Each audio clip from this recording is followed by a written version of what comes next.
Hello and welcome to the channel of Sports Politics. My name is Hamza Ayub and I have with me Mohammad Faraz. Today we will discuss about the Pakistani campaign in this World Cup so far. So Faraz भाई मुझे ये बताएं सबसे पहले कि पाकिस्तान अभी जो है सेमीफाइनल से नॉकआउट होने की एज पे पहुंच चुका है, तो इसकी क्या वजह आप देखते हैं और पाकिस्तान की वर्ल्ड कप कैंपेन को आप किस तरह से देखते हैं? हाँ जी। आज पहले तो सारे व्यूअर्स को सब्सक्राइबर्स को अस्सलाम वालेकुम।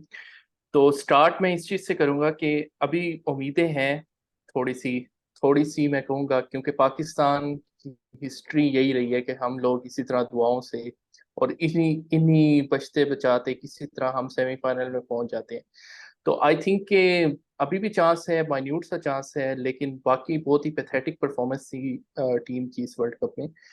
तो मैं स्टार्ट करूंगा। सबसे पहले तो आपको ये देखना चाहिए कि आप जितने भी पीछे टूर्नामेंट्स हुए हैं, उन टूर्नामेंट्स की जो टीम की विनिंग स्ट्रीक होती है, उनको अगर आप फोकस करेंगे या उनको नोटिस करेंगे तो मोस्ट इंपॉर्टेंट चीज उसमें होती है उनके बॉलर्स उसमें किस तरीके से परफॉर्म कर रहे हैं। तो आपका जब स्क्वाड अनाउंस हुआ था तो उस वक्त भी काफी सारे इश्यूज जो हैं वो काफी सारे एनालिस्ट ने, काफी सारे लोगों ने, हम जैसे लोगों ने पॉइंट आउट किए थे कि पाकिस्तान के स्क्वाड में क्या इश्यूज हैं। और चीजें हमें एशिया कप में ही नजर आ गई थी। जिस तरीके से हमने इंडिया को 67 for 4 से 267 करवा दिया था, तो उस दिन भी चीजें हमारे हमें सामने नजर आ गई थी कि हमारी बॉलिंग के अंदर कुछ होल्स हैं जिनको हमें फिल करने की जरूरत है। तो ये उस वक्त लोगों ने पॉइंट आउट की थी चीज, लेकिन आई डोंट नो कि सिलेक्टर्स नहीं, ने इस चीज आपकी को। आपकी बात बिल्कुल ठीक है, मैं आपकी बात समझ गई। पाकिस्तान प्रिडिक्टेबल नहीं रही, लेकिन इस दफा तो मुझे लग रहा है पाकिस्तान बहुत ज्यादा मीडियोक्रिटी के ऊपर बहुत ज्यादा प्रिडिक्टेबल है। पहले आपके एक्चुअली, वर्ल्ड कप्स में कोई ना कोई एक्स फैक्टर जरूर होता था, जिस तरह कोई ना कोई हाँ मैं बताता हूँ। Lethal bowler. इस दफा हम्म, सिर्फ आपके पास दो एक्स फैक्टर मुझे नजर आ रहे हैं, एक मोहम्मद रिजवान और एक शहीन शाकिब। इसके अलावा कोई मैच विनर हाँ। आपकी टीम में नहीं है। नहीं, मैच विनर तो बनाने पड़ते हैं। आप मुझे ये बताएं कि आपने जो अपनी बॉलिंग सेलेक्ट की है, इसमें एक्सपीरियंस कितना है बॉलर्स के पास? वसीम 20 मैचेस भी नहीं खेला। आपका नवाज और शादाब तो ऑलरेडी ऑफ कलर थे, आउट ऑफ फॉर्म थे। और ये हमें एलपीएल में भी नवाज का नजर आ गया था कि जब से उसकी फिंगर की इंजरी हुई, उसके बाद से वो वापस आया तो उसको वो उस तरीके से वो उसकी बॉल में वो बाइट, वो टर्न, वो रेवोल्यूशंस या जिस तरह होते हैं वो लाइन और लेंथ उसकी नहीं थी। तो हमें हमारे सिलेक्टर्स को उसी वक्त ही इस चीज को, क्योंकि आपने अगर ऑलराउंडर खिलाने भी होते हैं तो आप एक ऑलराउंडर के साथ भी अपना काम चला सकते हैं। अभी आप साउथ अफ्रीका को देखें, Marco Jansen is number 8 batsman, but he is playing at number 7। तो उन्होंने इस चीज को कॉम्प्रोमाइज किया, बैटिंग डेप्थ को कॉम्प्रोमाइज किया, लेकिन आप देखें कि मेजोरिटी ऑफ द मैचेस वो अपनी बॉलिंग की वजह से जीत रहे हैं।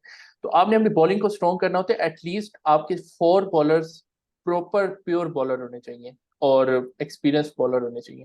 तो आप नवाज और शादाब में से किसी एक को खिला सकते थे, और शादाब को भी अगर आप खिलाते तो उसको आप 5-6 ओवर्स करवा के और आगा या असल में हम इफ्तिखार से शादाब को देखते उसका। हैं एज टैक्टिकल ऑप्शन जो कि 10 ओवर पूरे करके दे, हम उसको एज ऑलराउंडर नहीं देखते। हम गलत करते हैं। आप अगर देखें ना, तो नंबर 7 पे हिस्टोरिकली अगर आप पाकिस्तान की टीम देखें, तो जो भी बॉलर हमारे यहाँ पे प्लेयर रहे हैं नंबर 7 पे, वो जेन्युइन ऑलराउंडर होते थे। अब क्योंकि हमारे पास जेन्युइन ऑलराउंडर नहीं थे, तो हमें वो न्यूजीलैंड वाला तरीका, जो न्यूजीलैंड की इस टाइम पे प्लानिंग आप देख रहे होंगे कि वो नंबर 7 पे नीशम को खिला रहे हैं, जो कि 10 ओवर का बॉलर नहीं है, लेकिन वो उसके ओवर्स पूरे करवा रहे हैं फिलिप्स के साथ।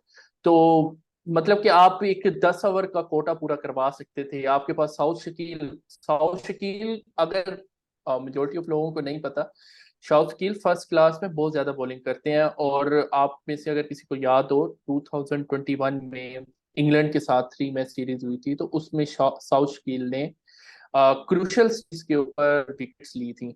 तो और हमारे कैप्टन ने उन साउथ शकील को यूज ही नहीं किया। आई थिंक अफगानिस्तान वाले मैच में तब जब 2 राइट हैंडर खेल रहे थे उनके ओपनर्स, तो उस वक्त साउथ शकील के साथ आप चांस ले सकते थे। लेकिन कुछ टेक्निकल ब्लंडर भी हुए हैं हमारे साथ, कुछ टेक्निकल ब्लंडर भी हुए हैं, लेकिन ओवरऑल हमारी कैंपेन बाकी बॉलिंग के पॉइंट ऑफ व्यू से बड़ी खराब रही है। तो जी। हमारे पास शहनशाह अफरीदी के अलावा इस पूरे बॉलिंग लाइनअप में कोई भी विकेट टेकर नहीं है। आपके पास न्यू बॉल बॉलर भी नहीं है। आप कभी इफ्तिखार से ओपनिंग करवा रहे हैं, कभी हसन अली से करवाते हैं, तो वो कंटेन तो आपको करके दे रहा है। लेकिन विकेट्स नहीं लेके दे रहा, जबकि आप आप देखें शुरू ना में इस विकेट्स पे। नहीं लेंगे। पावर प्ले में आप अपना देखें ना, ग्राफ देखें तो आपकी एक बॉल फुल लेंथ है और एक बिल्कुल बैक ऑफ द लेंथ, और एक डाउन द लेग साइड और एक कवर पे है। कोई एक कंसिस्टेंसी पावर प्ले, जब आप ऊपर से प्रेशर नहीं डालेंगे तो स्पिनर आकर उनका रोल तो इतना इफेक्टिव नहीं रहेगा जब आप पावर प्ले में विकेट्स नहीं लेंगे तो। आपको अगर सेकंड मैच याद हो श्रीलंका के साथ जो मैच था हमारा, तो 30th ओवर से पहले ही 200 हो गई थी, उनके बोर्ड पे 200 हो गए थे। तो वो सेकंड मैच था। हम मतलब कि उस वक्त भी चीजों को कवर कर सकते थे और इन चीजों को देख सकते थे कि हमारे लाइन और लेंथ में क्या इशू है और क्यों हमारे बॉलर जो हैं वो कंसिस्टेंट लाइन ऑफ लेंथ पे नहीं बॉलिंग कर रहे। तो उसी वक्त हमें देखना चाहिए था, और हमें अगर वसीम को हमने खिलाना ही था तो हमें उसी वक्त वसीम को इंडक्ट करना चाहिए था। अब लोगों का एक आर्गुमेंट होता है कि वसीम जो है वो किसकी जगह पे आते। तो आपको अगर आइडिया हो कि जब भी बॉल आपकी रिवर्स स्विंग होती है, तो reverse swing at pace and reverse swing at low pace दो डिफरेंट चीजें होती हैं। अगर रिवर्स स्विंग एट पेस हो तो उसको खेलना ज्यादा मुश्किल होता है और विकेट लेने के चांसेस आपके पास ज्यादा होते हैं। तो आप अगर हसन अली की बॉलिंग का एनालिसिस करें, ही वॉज वेरी गुड, मतलब कि उसने श्रीलंका वाले मैच में आपको कम बैक भी करवाया, लेकिन उनकी एवरेज पेस 132 133 थी, इससे ज्यादा उनकी एवरेज पेस नहीं थी। तो अगर आपने रिवर्स स्विंग के ऊपर ही डिपेंडेंट होना था तो वाई नॉट आप वसीम के साथ ट्राई करते। और जो न्यू बॉल का आप कह रहे हैं, तो उसमें यह है कि अब Haris Rauf was senior senior bowler, तो ये उनको रिस्पॉन्सिबिलिटी लेनी चाहिए थी नसीम लेकिन शाह के हारिस बाद रऊफ वाज कि। Never knew ball bowler. Haris Rauf ने तो आज तक वो तो हमेशा फर्स्ट चेंज पे आता है, और ऊपर से नसीम शाह और शहीन शाह, क्योंकि अगर प्रेशर डाले हों तो वो अक्सर 8वां और 10वां ओवर करता है पावर प्ले में। वो पहला दूसरा ओवर कभी भी नहीं उसने किया। और वो नहीं उसकी आप इस वर्ल्ड कप में तो ये रही है कि वो पहले ओवर में ही 20 15 20 स्कोर खा जाता है, और फिर अगले 8 10 8 9 ओवर जो है वो उसको कवर करने में उसके गुजर जाते हैं इकोनॉमी को। तो Hasan Ali was also never a new ball bowler, लेकिन उन्होंने मतलब कि वो आए, उन्होंने न्यू बॉल के ऊपर बॉलिंग की। तो तो मेरा अगला काइंड ऑफ सवाल आपसे मतलब यही है ना कि आपके पास शहनशाह अफरीदी के अलावा दूसरा न्यू बॉल बॉलर कौन था इस पूरे स्क्वाड में? आपकी सिलेक्शन कमेटी के, आपके पाकिस्तान के पास न्यू बॉल बॉलर्स खत्म हो गए हैं आपके डिस्पाइट। पास बॉलर थे, आपके हाँ। पास न्यू बॉल बॉलर थे और काफी अच्छे बॉलर थे। आप 2021 से शाहनवाज दानी को अ, अपने स्क्वाड में रख रहे थे और उनके ऊपर आपने काफी ज्यादा इन्वेस्टमेंट की हुई थी, उनको सेंट्रल कॉन्ट्रैक्ट में भी आपने रखा था। और शाहनवाज दानी जब से मतलब कि उनका फर्स्ट क्लास का डेब्यू हुआ है वो न्यू बॉल से ही बॉलिंग करते हैं। तो आप मतलब कि उनको आप रखते रहे, और आखिरी जो आपकी न्यूजीलैंड की सीरीज थी जिसमें आपके chairman of the selector Shahid Afridi थे, तो उन्होंने उस सीरीज से उनको ड्रॉप कर दिया। और उनके माइंड में ये चीज नहीं थी कि उस स्क्वाड को अगर आप एनालिसिस करें तो उसमें भी दो न्यू बॉल के बॉलर नसीम और शाहीन थे। तो इन केस इन दोनों में से अगर किसी को इंजरी होती तो उस वक्त हमें इन चीजों के ऊपर थोड़ा सा फोकस रखना चाहिए था कि अगर इनमें से किसी की इंजरी होती है तो हम किसको रखते। और मेरे ख्याल में हम शाहनवाज दानी के ऊपर मतलब कि किस्मत की बात होती है और ये स्किल्स की बात होती है, लेकिन मेरे ख्याल में इस वक्त नसीम और शाहीन के बाद जो न्यू बॉल का अच्छा बॉलर है वो शाहनवाज दानी है। अभी काइजर ट्रॉफी का अगर आप फाइनल देखें तो उसमें भी आपको ये चीज नजर आई होगी कि उन्होंने न्यू बॉल से काफी अच्छी बॉलिंग की थी। तो आप उनके ऊपर बैक कर सकते थे, 140 प्लस थे वो भी, ऑल दो अर्शद के वो इकबाल भी भी इमर्जिंग इंexperience एशिया थे। कप में आपको एक कप जितवा के आ रहा है, वो भी कंसिडर किया जा सकता है इस चीज के लिए। हाँ, अरशद इकबाल भी न्यू बॉल का बॉलर नहीं है, जो मैंने उनको जितना देखा है पीएसएल में, या वो फर्स्ट चेंज पे आते हैं। इवन इमर्जिंग एशिया कप में भी न्यू बॉल से उन्होंने बॉलिंग नहीं करवाई थी, वो फर्स्ट चेंज पे आए थे और उन्होंने उनके एक लेफ्ट हैंडर ओपनर को आउट भी किया था, लेकिन वो फर्स्ट चेंज पे आते हैं। तो न्यू बॉल का बॉलर जो मुझे नजर आ रहा था, जमान भी करते हैं न्यू बॉल पीएसएल में, लेकिन वो T20 है, सैंपल साइज छोटा है तो उनका, लेकिन यही हम मैं कह आपसे सकते हैं। यही बात कर रहा था कि पाकिस्तान का ये क्या अलमिया बन गया कि पाकिस्तान के पास नसीम शाह के जाने से आपके पास न्यू बॉल बॉलर शाहनवाज धानी भी आपका उस कैटेगरी ये का बॉलर नहीं कि फेलियर आप कहेंगे वर्ल्ड क्लास बॉलर बन सकता है वो ये सेंचुरी। फेलियर आपकी ये फेलियर आपकी सिलेक्शन कमेटी और आपकी मैनेजमेंट का है। आपके सिलेक्टर्स को जो 25 लाख 30 लाख रुपए पर मंथ मिलते हैं, तो उनको इसी चीज का मिलता है कि उन्होंने आपके लिए बैकअप तैयार करने हैं। हर प्लेयर के पीछे 2 3 प्लेयर होने चाहिए। ऑल दो कि आप देख लें ऑस्ट्रेलिया के पास भी उस क्वालिटी के बॉलर नहीं है। अगर स्टार की जरूरत होता है तो उनके पास नेथन एलिस या बेरेंडोफ, जेसन बेरेंडोफ की फॉर्म में रिप्लेसमेंट है। वो उस तरह मैं नहीं कह सकता लाइक टू लाइक रिप्लेसमेंट है, लेकिन ये है कि वो अपना काम तो करते हैं ना, 10 ओवर तो वो सही पूरा निकालते, क्योंकि उनके साथ उनका बाकी फर्स्ट सीनियर क्लास लोग भी थे। स्ट्रक्चर हमारा बहुत ज्यादा डिफरेंस है पाकिस्तान का और ऑस्ट्रेलिया और इंग्लैंड का, ये बहुत ज्यादा बड़ा फर्क है। नहीं, बात ये होती है कि आपके पास जो अवेलेबल रिसोर्सेज होते हैं आपने उनके ऊपर ही रिलाई करना होता है। कहने का मकसद ये है कि आप शाहनवाज धानी को अगर थोड़ा सा मौका देते मे बी वो ज्यादा स्कोर भी होते, उसको सब कुछ होता, लेकिन ये है कि वो रन रेट आपका जो शुरू में अगर विकेट्स गिर जाएं तो जरूरी नहीं कि वो 10 के 10 मैचों में ही वो स्कोर हाँ, खाते, चलें, किसी ये एक तो आधे। हमारी थोड़ी सी कन्वर्सेशन होगी फास्ट बॉलिंग के ऊपर। अब हम बात करते हैं स्पिनर्स पे। पाकिस्तान के स्पिनर्स, मैं समझता हूँ कि 10 टीमें और मेरे से 10वें नंबर पर पाकिस्तान का स्पिन अटैक आ रहा है इस टाइम पे। स्पिनर्स ने तो कोई भी जो है वो फास्ट बॉलर्स के साथ कोलैबोरेट नहीं किया। शादाब खान है, वो भी फुल टॉस पे फुल टॉस या शॉर्ट पिच करवा रहा है। नवाज है तो उसके पास टर्न ही नहीं है। और उसामा मीर मैंने वाहिद लेग स्पिनर देखा है जिसके पास गूगली या फ्लिपर है ही नहीं है, सिर्फ वो लेग स्पिन करता है और ओवर में उसकी 1 या 2 बॉल जगह पे गिरती हैं। 4 बॉल उसकी यहाँ शॉर्ट ऑफ द लेंथ होती है, एक फुल टॉस करता है ओवर में और सारा प्रेशर रिलीज हो मैं जाता है उससे। उसामा पे आने से पहले थोड़ा सा मैं इनके ऊपर शताब और नवाज पे थोड़ी बात करूंगा। आपको अगर याद हो 2019 का जो वर्ल्ड कप की कैंपेन थी हमारी, उसके अंदर हमारे पास दो स्पिनर थे, एक शादाब था और दूसरा इमाद वसीम था। Imad Wasim was backed as more of a batting allrounder क्योंकि वो 10 ओवर बड़े कम करते थे, और शादाब जो था वो प्रॉपर 10 ओवर का बॉलर था।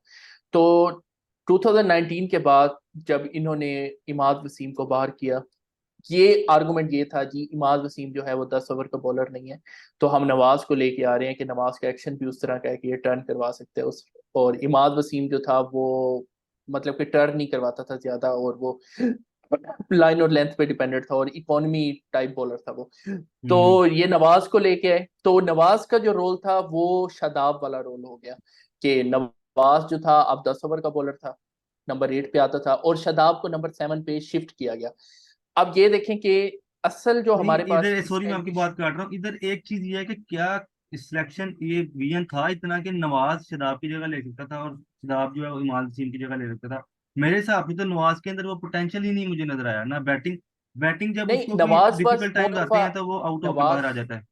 Nawaz was backed as more of a bowling allrounder, जिसको कहते हैं कि वो बॉलिंग ऑलराउंडर होगा, 10 ओवर करवाएगा, एंड में 4-5 ओवरों में हिटिंग कर लेगा, या मतलब कि वो काइंड ऑफ बॉलिंग ऑलराउंडर उसको बैक किया गया था, और शादाब को एज अ मतलब कि बैट्समैन बैक किया गया था। लेकिन मसला ये हुआ कि 2021 तक तो ये दोनों ठीक थे, कॉम्बिनेशन ठीक था हमारा।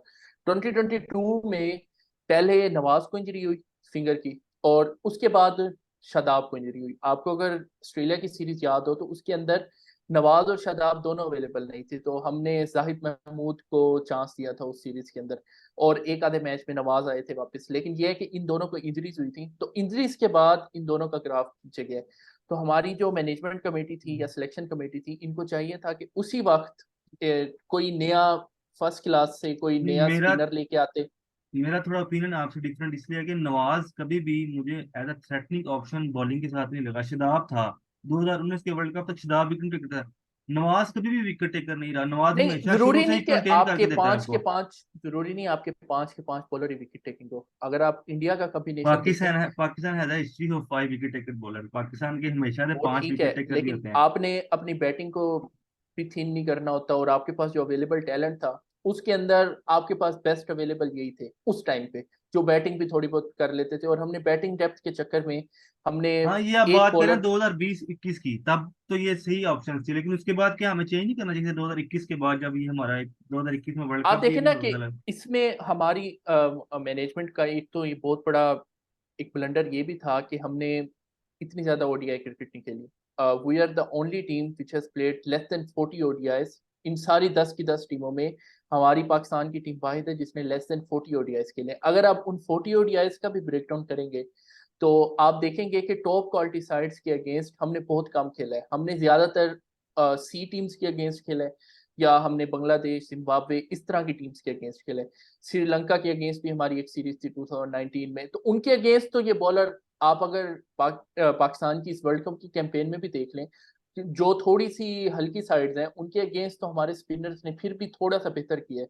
इशू हमारे पास आया है जब फुल बैटिंग ट्रैक्स पे हमारे आगे जब तेज खेलने वाले या अग्रेसिव खेलने वाले, जैसे अब बेंगलोर जो था इसको डेथ ऑफ बॉलर्स कहा जाता है और ग्रेव यार्ड ऑफ बॉलर्स कहा जाता है, तो वहां पे आपने देखा होगा कि किस तरीके से हमारे स्पिन बॉलिंग अभी हमारा एक्सप्लोसिव। मैच तो न्यूजीलैंड इसमें के मैं वहां एक पे भी है। अभी एक और मैच रहता है बेंगलोर में। हाँ, इस पे हम एक और वीडियो भी करेंगे कि किस तरीके से डिफरेंट वेन्यूज के लिहाज से हमारी बॉलिंग ने डिफरेंट तरीके से परफॉर्म किया है, क्योंकि इंडिया एक ऐसा कंट्री है जहाँ पे हर ग्राउंड की डायमेंशंस डिफरेंट है, उनकी पिचेस डिफरेंट है और उनकी प्लेइंग कंडीशंस डिफरेंट है। तो बिल्कुल आपने सही। अपना जो 15 का कॉम्बिनेशन बनाना था, आपने उस तरीके से बनाना था।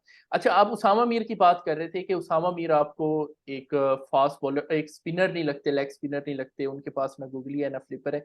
तो मेरा आपसे क्वेश्चन ये है कि उसामा मीर की सिलेक्शन किस बेस पे हुई है, कहाँ उन्होंने परफॉर्म किया था जिस बेस पे उनकी 15 में सिलेक्शन हुई? मुझे तो फर्स्ट क्लास में भी उस बंदे की परफॉर्मेंस नहीं लगती, उसकी एवरेज काफी हाई है, 40s में है। और उसके बाद 40s फिर में, ठीक है। 40s, हाँ हाई 40s में एवरेज है। और हम्म। पीएसएल में मेरे ख्याल में उसकी थोड़ी बहुत परफॉर्मेंस है। और रिसेंटली उसने बिग बैश में हल्का फुल्का परफॉर्म किया, लेकिन वो डिफरेंट बॉल गेम है, T20 इज नहीं, डिफरेंट बॉल गेम उसामा और मीर, ओडी। Usama Mir as a bowler, जो लोगों को पता चले कि उसामा मीर भी कोई बॉलर है, वो पता चले 300 में उनका एक स्पेल था जिसमें उन्होंने हैरी ब्रुक और उनके एक और दो बैट्समैन थे, अच्छे बैट्समैन थे, उनको उसने एयर में रिसीव करके आउट किया था। हाँ, तो लोगों को लगा कि यार he is the solution to over over worries, के ये उसामा मीर जो है बट ये। दैट वाज लेकिन वो T20 मसला और वो ये, हिट करते हुए आउट हुए हैं वो यस, दोनों। यस, यही बात कि हमारी जो सिलेक्शन थी, खास तौर पे उसामा मीर की सिलेक्शन थी, ये T20 से बहुत ज्यादा इंस्पायर्ड थी।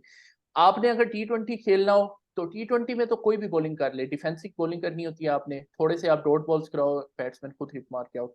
ओडीआई में ये होता है कि बैट्समैन आपकी अच्छी डिलीवरीज को रिस्पेक्ट देते हैं और आपकी बुरी डिलीवरीज पे स्कोर बनाते हैं, वो आपकी अच्छी डिलीवरीज को हिट करने नहीं जाते। तो उसामा का जो मैंने इशू देखा है कि इनके एक ओवर के अंदर अच्छी डिलीवरीज भी होती हैं और बुरी डिलीवरीज भी होती हैं। और इनका जो सबसे बड़ा इशू मुझे लगा है कि एक लेग स्पिनर के पास जो सबसे बड़ा वेपन होता है वो होती है उसकी वेरिएशंस, जो कि उसको मिस्ट्री एक फैक्टर बनाती हैं। जो कि हमारे बड़े बड़े लेजेंड, जिसमें अब्दुल कादिर सरफहरिस्त हैं, जिनकी गुगली लोग कहते थे कि उस वक्त के जो बड़े बड़े बैट्समैन थे, एलन बॉर्डर हो गए, सुनील गावस्कर हो गए, तो वो कहते थे कि उनकी गुगली पिक नहीं होती थी, उन जैसे बैट्समैन को गुगली पिक नहीं होती थी। तो आप इनका रिकॉर्ड उठा के देख लें, स्टैट्स उठा के देख लें, इनकी गुगलीज बहुत कम होंगी इनके पूरे स्पेल के अंदर।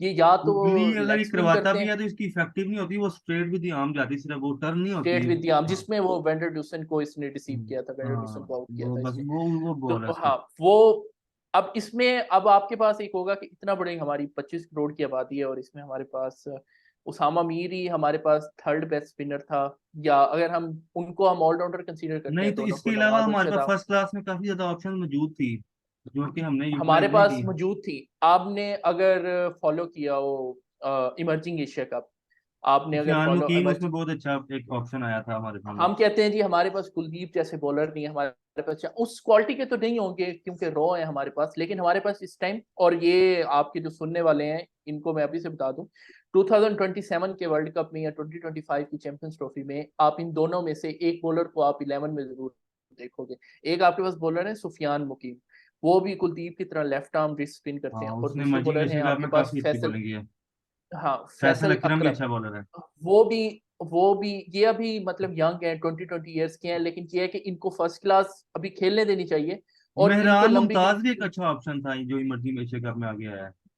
मेहरान मुमताज भी एक अच्छा ऑप्शन है। एक और आपके पास ऑलराउंडर है जो कि ये आपके पास ऑलराउंडर का रोल शादाब और नवाज के बाद प्ले कर सकते हैं, उनका नाम है अरफात मिन्हास।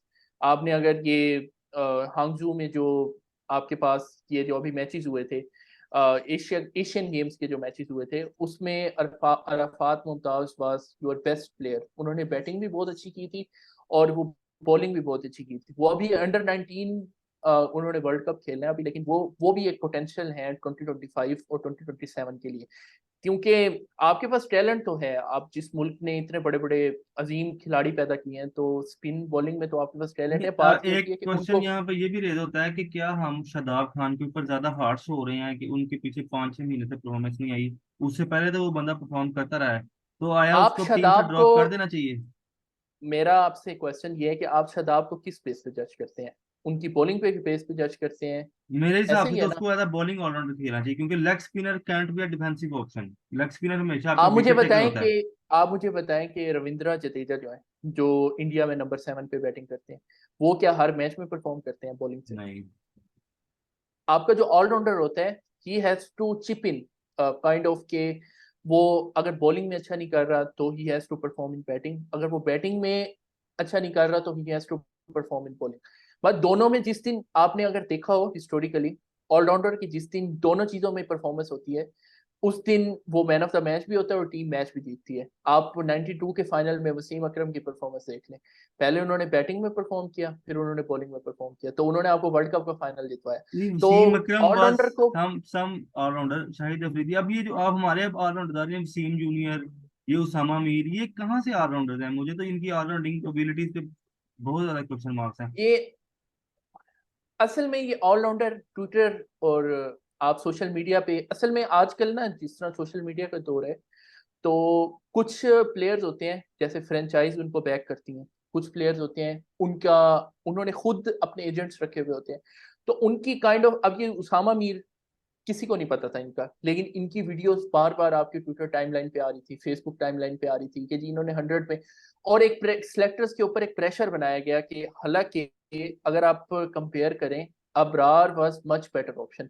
अबरार की फर्स्ट क्लास में कहा जाता है कि जी वो मिस्ट्री स्पिनर हैं जी, एयर में स्लो हैं, आप उनकी अगर फर्स्ट क्लास में परफॉर्मेंस देखें तो आपके अच्छे अच्छे बैट्समैनों से वो पिक नहीं होता था। वो और आप एटलीस्ट खुद टेस्ट देखें मैचेस में परफॉर्म करके आ रहा है। टेस्ट मैचेस में जब तक आपकी लाइन और लेंथ नहीं होती है, विकेट्स नहीं लेते। आपको अगर आइडिया हो, जो बॉलर टेस्ट में परफॉर्म करता है ना, वो ओडीआई में कभी फेल होता ही नहीं, क्योंकि उसकी एक लेंथ उसको पता होती है कि उसने किस हाँ, लेंथ यही पे। मैं एग्जैक्ट कहना अब चाह रहा हूँ कि चिनाई उसकी की लाइन जिस लेंथ तरह की बिल्कुल। विकेट थी, चिनाई की जिस तरह की विकेट थी, और हमारे जिस तरह दोनों बॉलर्स ने, अब इस पे मैं शाहिद अफरीदी को कोट करूंगा कि उन्होंने अपने एनालिसिस, पोस्ट मैच एनालिसिस में ये बात की थी कि इन सारे बॉलर्स की अगर आप लाइन और लेंथ देख लें, तो इन्होंने या तो ये बहुत ज्यादा फुलर होते थे या ये बहुत ज्यादा शॉर्ट होते थे। गुड लेंथ पे इनकी बहुत कम बॉलिंग है, और अच्छा स्पिनर स्पिनिंग ट्रैक पे गुड लेंथ से ही आउट कर सकते हैं। अगर वो फुल करेगा तो बैट्समैन उसको वी में खेल के सिंगल ले लेगा, अगर वो थोड़ा सा शॉर्ट जाएगा, अब क्योंकि हमारे पास 4 फील्डर होते हैं आपके दायरे के बाहर, तो मिड विकेट आपकी खाली होती है, जैसे ही वो शॉट करेगा तो मिड विकेट पे वो छक्का या चौका उसको लगता है। तो बिल्कुल ये ऐसे आप ही। मोस्टली स्कोर आप उसामा मीर को देख लें, उस मैच आप में साउथ आप अफ्रीका शदाब वाले को देख मैच में देखें ना, उसने क्लासन को और उसको कितनी फुल टॉस इधर शॉर्ट बॉल दी है, जो उसने बिल्कुल लेग पे बाहर फेंक दी है सामा मीर ने। और मिड विकेट के ऊपर से, मिड हाँ, विकेट के ऊपर से। और और वो ये बिल्कुल इजी शॉट होती है एक अच्छे लेग स्पिन प्लेयर के लिए मेरे जो ख्याल में आपका जो ये आपने जो ये साउथ अफ्रीका वाला मैच हारा है, वो आपने सिर्फ और सिर्फ अपनी सिलेक्शन की वजह से हारा है। आपके पास चांस था, और कहा जा रहा था कि आप इब्रार को, एक रात पहले तक ये खबर थी और मुख्तलिफ जर्नलिस्ट और मुख्तलिफ सोशल मीडिया हैंडल्स पे ये बात आ रही थी कि आप इब्रार को इंडक्ट करने लगे थे। आप मुझे ये बताएं कि अगर आप में से कोई नहीं, इब्रार के इंडक्ट करने के लिए तो आपको किसी बंदे को इंजर करवाना पड़ेगा, और उसका फखर आईसीसी जमान का was injured, Fakhar Zaman was ICC injured. का आपको उसके लिए वो भी चाहिए होगा ना, अप्रूवल चाहिए होगा वो कि आप मैं आपको, उसके लिए कर उसमें सकते ये हैं। था कि अप्रूवल आपको मिल जाती क्योंकि Fakhar was was struggling with his knee injury, और उनको बाहर करके आप, क्योंकि आपके लिए वो मैच डू और डाई सिचुएशन थी, अगर आप वो मैच जीत जाते तो आप टूर्नामेंट में, आपकी किस्मत आपके अपने हाथ में थी। अब आपकी किस्मत है दूसरी टीम्स के रिजल्ट पे। तो आप मुझे खुद बताएं कि अगर आपके पास थोड़ा सा मिस्ट्री फैक्टर होता, तो मिस्ट्री फैक्टर जहां भी आता है वहां टेल एंडर्स को आउट करना बहुत आसान होता है।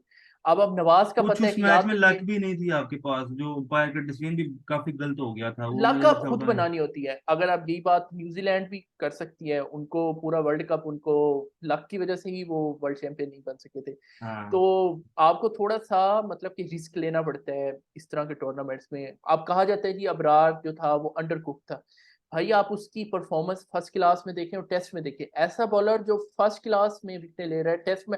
अब टेस्ट मैचेस में आप देखें कि आप अभी जो श्रीलंका में सीरीज हुई थी, उसके अंदर वो मेंडिस जैसे प्लेयर्स को और डिसिल्वा, ये एशिया में बेस्ट प्लेयर माने जाते हैं स्पिन बॉलिंग के, जो स्पिन को अच्छा खेलते हैं, उनको वो रिसीव कर रहा था अपनी गुगली से और अपने फ्लिपर, और उसके पास एक वेरिएशन नहीं है, he can ball off spin, he can ball leg spin, he can ball flipper. और दूसरी चीज ये है कि उसने पीएसएल में भी परफॉर्म किया है, जितने मैचेस उसने खेले हैं, ये तो उसकी बैड लक थी कि वो इस्लामाबाद यूनाइटेड जैसी फ्रेंचाइज से खेल रहा था जहाँ शादाब ऑलरेडी एक एस्टेब्लिश प्लेयर है। लेकिन एक मैच में मुझे याद है कि उन्होंने फर्स्ट या सेकंड ओवर कराया था और इस पे उन्होंने हम अलहदा उसमें से एक वीडियो भी दो करेंगे कि ये हमारे जो बैकअप प्लेयर थे किए उनको इनफ चांसेस नहीं दिए जाते। थे। रोए को भी जो हमारे बैकअप प्लेयर थे उनको इनफ चांसेस नहीं दिए जाते। दिए जाते हैं, और इसमें अब कहा भी जाता है कि हमारे हमारे हमारी टीम में अब थोड़ा सा एक ये कल्चर भी आ गया कि हम बैक बहुत ज्यादा करते हैं। तो कहा जाता है जी इमरान खान भी बहुत बैक करते थे, लेकिन आप ये देखें इमरान खान इंजमामुल हक को बैक करते थे, अब्दुल कादिर को बैक करते थे, क्योंकि उनको एक टैलेंट की आई थी उनकी उनकी नज़र में कि उनको पता था कि कौन सा प्लेयर परफॉर्म। अगर आप बैक करेंगे नवाज को जो और उसको आप कहेंगे कि ये हमारा मैच विनर साबित होगा, तो अनफॉर्चुनेटली उनके अंदर वो स्किल्स होंगी, मे बी उनकी आगे सामने आए, लेकिन जितना मैंने उनको देखा है मेरा नहीं ख्याल कि उनकी उस तरीके से परफॉर्मेंस हो सकती है। या चलें, इस अब सब को रैप अप करते हुए, हमारे पास टाइम भी कुछ शॉर्ट है इस वीडियो के लिए, इंशाल्लाह नेक्स्ट वीडियो में दोबारा हाजिर होंगे आपके साथ। वो उनकी शायद मुझे वो थोड़ा सा राशिद लतीफ साहब कहते हैं ना उनकी। मुझे थोड़ा सा ये समअप करें कि अब पाकिस्तान को इस वर्ल्ड कप में कोई आस उम्मीद आगे रखनी चाहिए, या पाकिस्तान के लिए वर्ल्ड कप एंड हो चुका है? हाँ, जब तक आपका वो न्यूजीलैंड श्रीलंका का और न्यूजीलैंड साउथ अफ्रीका के मैच का रिजल्ट नहीं आ जाता, तब तक तो आपके पास चांस है। लेकिन आप अपना ये भी कर सकते हैं कि अपना रन रेट अभी, क्योंकि आपका बांग्लादेश के खिलाफ मैच रहता है, अगेंस्ट रहता है मैच, और आगे न्यूजीलैंड और इंग्लैंड के अगेंस्ट भी मैच रहता है, तो उसमें आप आउट ऑफ द स्किन अभी जाके तो और बांग्लादेश थोड़ा के सा साथ मैच बेहतर। चल रहा है और 141 पर 6 आउट है आफ्टर 32 ओवर्स।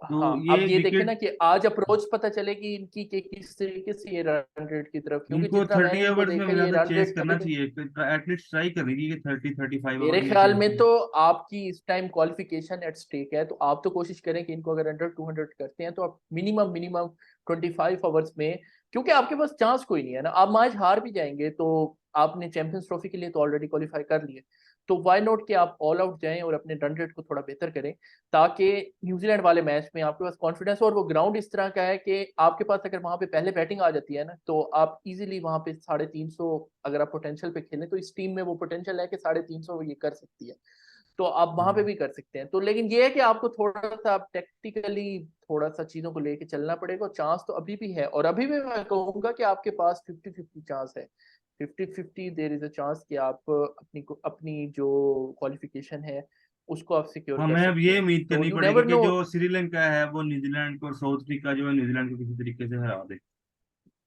हाँ, अब यही हमारे पास एक चांस है, और दूसरा ये था कि क्योंकि रन ऑस्ट्रेलिया रेट तो के भी पाकिस्तान का मैचेस हैं। काफी नीचे है, तो वो तो कवर करना मेरे ख्याल से नियर टू इम्पॉसिबल है अभी, हाँ, जो न्यूजीलैंड और तकरीबन जो पाकिस्तान के मैंने पास। रात को, हाँ रात को जो मैंने कैलकुलेशन की थी, 450 रन्स का डिफरेंस आ रहा है, और बांग्लादेश के अगेंस्ट भी हम पहले बॉलिंग कर रहे हैं, तो जो रन्स का डिफरेंस और ओवर्स का डिफरेंस होता है ये बहुत ज्यादा, मतलब कि फर्क होती है इनमें, तो आप जब चेस कर रहे होंगे तो आपका रन रेट उस तरीके से नहीं बढ़ता जिस तरीके से आप बैटिंग फर्स्ट के बाद आप टीमों को अगर हराते हैं, तो ये था मतलब कि काफी अभी तो उम्मीद है, और ये पाकिस्तान की कैंपेन अल्लाह करे, मैं तो कहता हूँ कि गुड नोट पे एंड हो, इन केस कि हम क्वालिफाई नहीं भी करते तो एटलीस्ट हम न्यूजीलैंड और इंग्लैंड को हरा के एक मच नीडेड कॉन्फिडेंस हमारे, खास तौर पे जो एलीट प्लेयर हैं जिन्होंने 2027 का वर्ल्ड कप भी खेलना है, उनके कॉन्फिडेंस के लिए भी बहुत जरूरी है कि हम ये मैचेस जीतें, और हमारा फोकस फिर अब शिफ्ट होना चाहिए आगे टेस्ट सीरीज पे और 2025 की चैंपियंस ट्रॉफी पे।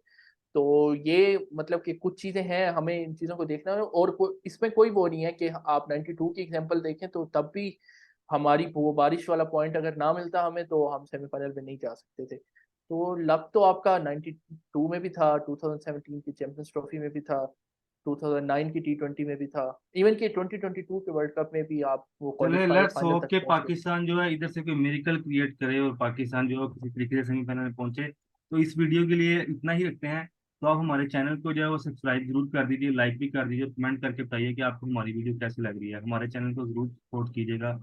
अल्लाह हाफिज, थैंक यू। Allah Hafiz.